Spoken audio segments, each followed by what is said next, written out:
Hello everyone, in today's tutorial I will explain you how to implement RC circuit, you can say transient circuit in LTSPICE. So this is the window when you open LTSPICE. So I can explain you from the starting. When you open the new schematic, there are two options. First is new schematic, you can directly open from here, or you go through the file section, and this is the new schematic option. You can open new schematic from here. So now you can see in the taskbar there are many options. Like I will start from the components. So you will move your cursor and you will see the names of the components. This is ground.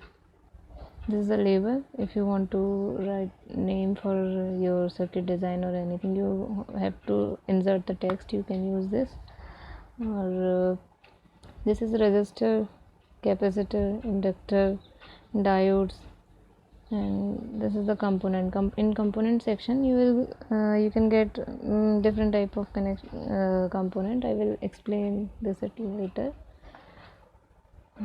So let's start.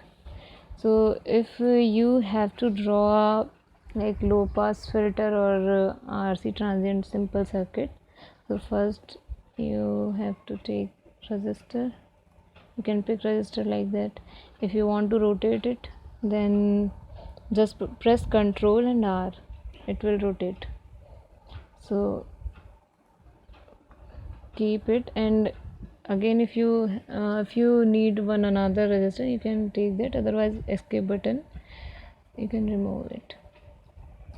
And then capacitor, we need a capacitor for RC circuits, so this is a capacitor. In the same way, you can escape to remove that. And okay, then we need voltage supply. So in the component section, you can see many components. So voltage and current source, you can find it here. This is the voltage source. So this is DC voltage source. I will explain you how you can get. We have to put values for our component like resistance. Just right click there and change the value. Like you want it to be 1 kilo ohm, then press 1 and shift K. Capital K is here, kilo. No need to put ohm or any symbols. For capacitor, like we need in pico or microfarad, so I will take here 2 microfarad. So U is here for micro. Okay, you don't need to put the units in the box.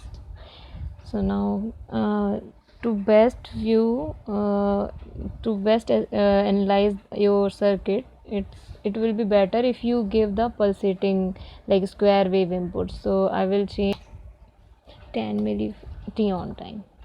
I think I should increase this to 20 and 40. Okay, 40 milli. No need to fill the cycles. It will be asked again when you start simulation, no?